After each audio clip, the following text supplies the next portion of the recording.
Hello, ma'am. It's nice to get an opportunity to speak to you in this format where we are, talking to principals of the top schools who are at the forefront of education. And as you know, there is a huge impact of AI happening in a lot of fields, and education is one of the biggest fields where this impact is seen, right?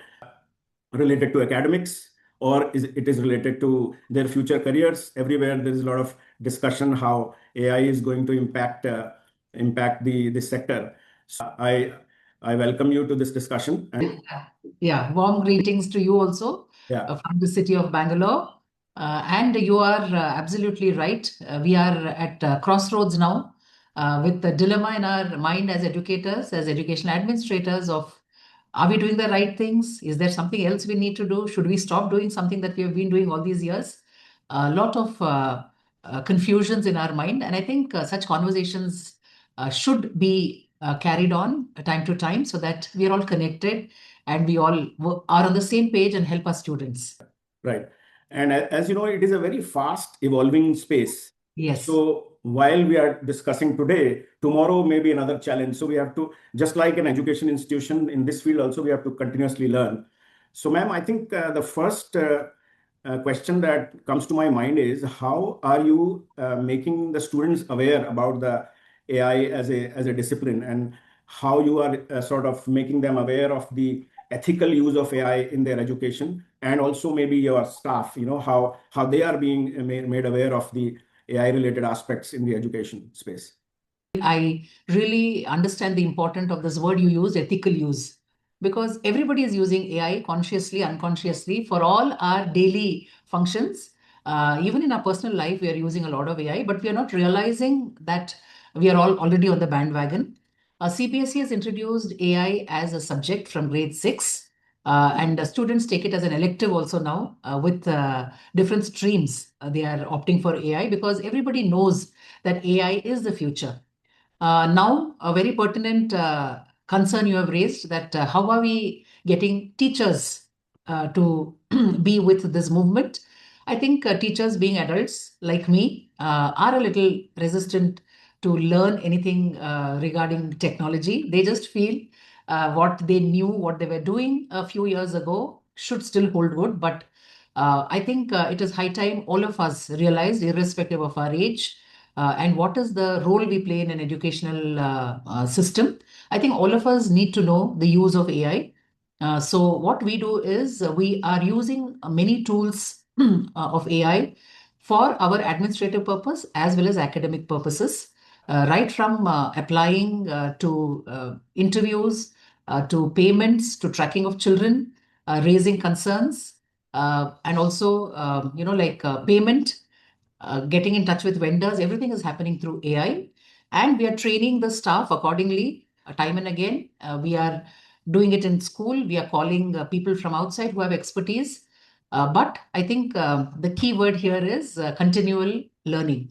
We Right, need to right. keep updating ourselves, and we are doing that. Children, of course, are digital natives, they know. But like you rightly said, we have a lot of sessions for them for awareness for both children and parents as to how to use AI responsibly and how to be accountable for everything they do in the digital or the virtual space. Right, right, right. So, ma'am, that brings me to the second part of the picture, which is there is a lot of discussion that AI is going to take away jobs, and there is concern with parents and high school students in terms of what careers they should choose for to be successful in the age of AI, and how the current jobs are going to get affected in the era of AI. So I'm guessing you getting such questions from students and parents that what are the careers they should choose to be successful. In fact, my theory is that jobs will not go away, but you will have to work smarter by using AI in your current jobs. So those who Yes. pick up AI, like your teachers who are picking up AI, will become smarter teachers. Same way in other professions also, those who use AI will be smarter workers, smarter professionals. So are you trying to address those questions from students and parents, and how you are guiding them in that aspect? Absolutely. I think you hit the nail on the head. I get a lot of queries from teachers first, whether they are going to be replaced. And going forward, are schools going to run without teachers? And also, many parents think that children have a future only if they select science and technology and AI. Well, I think the truth of the day is that no matter which stream you choose, which profession you want to opt for, AI and technology is going to be an integral part. Is it going to replace people? Well, if you're not smart enough, it's certainly going to replace. Mhm. And is it going to replace jobs? I don't think so. Because everybody needs to get educated. Everybody needs to go to colleges, to universities. We need to learn. So the requirement of the world will not stop. But what we were doing manually is going to be taken over by machines. So if you know how to operate those tools and Right. use the gadgets, your job stays, right? So depending on which profession you are, they say that automation is going to take away part of the man power. But I feel that teaching is one space where human intelligence will always be relevant, as Right. opposed to artificial intelligence. We should always remember that technology and AI can only be a slave. But if you are allowing it to be a master, it is certainly going to replace you. So the decision and choice is in our hands. Very well said. And in fact, one of the core objectives of schooling is not only the subject knowledge and skills that they learn through subjects. I think soft skills is also a very important part of the schooling that schools like yours give to the students.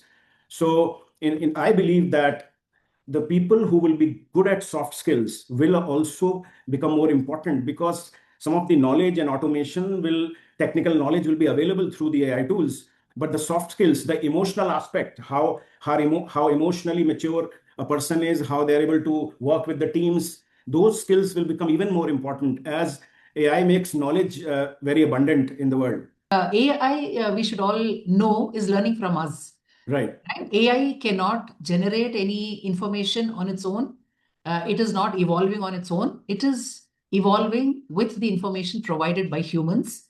So we have to always be mindful of what we get out from there also, because AI is not sensitive to who is asking questions, what is the age, the answers which are being thrown out, are they appropriate for the age of the child who's asking it? That can be done only by a teacher. So I think it is necessary for us also to learn and also teach children that we can use it to a certain extent, but after that we have to keep using us, our brains, our intellects, our sensibilities. I think human intelligence will never go out of fashion. I think we need to keep talking to children about this and also making them aware. Instead of saying no use of technology in classrooms now, we have started saying to what extent they can use and how they have to personalize any assignment given to them, because the future is using AI for such scholastic tasks also. So we Yes. cannot stop that. We have to encourage children, but like you rightly pointed out, we have to keep telling them about the accountability factor and Mhm. how vulnerable they are in this space and how easily they can be taken for a ride and cheated also. So I think that education is most important for our children, that we have to give. How to use it, how to get information, they know better than us.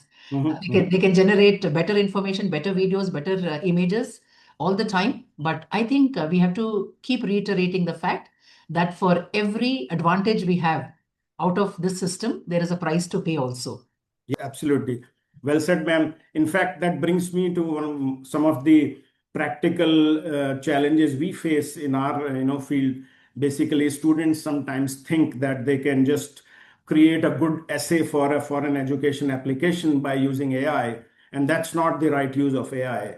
But if you want to do some research, curate a good list of universities to apply to, that is a great use of AI. You can feed the criteria that you're looking for in terms of creating a list for the universities, or you can get ideas for your essays. You can give some background information about yourself, and then the AI will give you some great ideas that you can create your essay on that theme. And also it can give some feedback. So those are some of the ethical uses of AI. Same way, I think in your assignments, if school children are doing assignments using AI, they need to be trained in terms of the ethical part of the AI. Getting ideas is a great thing, but getting the final output from AI is not, it's not ethical. So I think it's been a great Absolutely. conversation. I learned a Yes. lot from you. Looks like DPS Electronic City is at the forefront, and trying to address some of the challenges in this field, whether it is student related or teachers related or generally in the education space. So with that, I guess I thank you for your time and Thank you. look forward to carry this conversation forward. Surely, surely. Thank you so much, Mr. Sachin, for that very invigorating conversation, because every time we speak about it, we are adding so much input into the system. And I think it's very pertinent that we have these conversations. Thank you so much. It was really wonderful talking to you.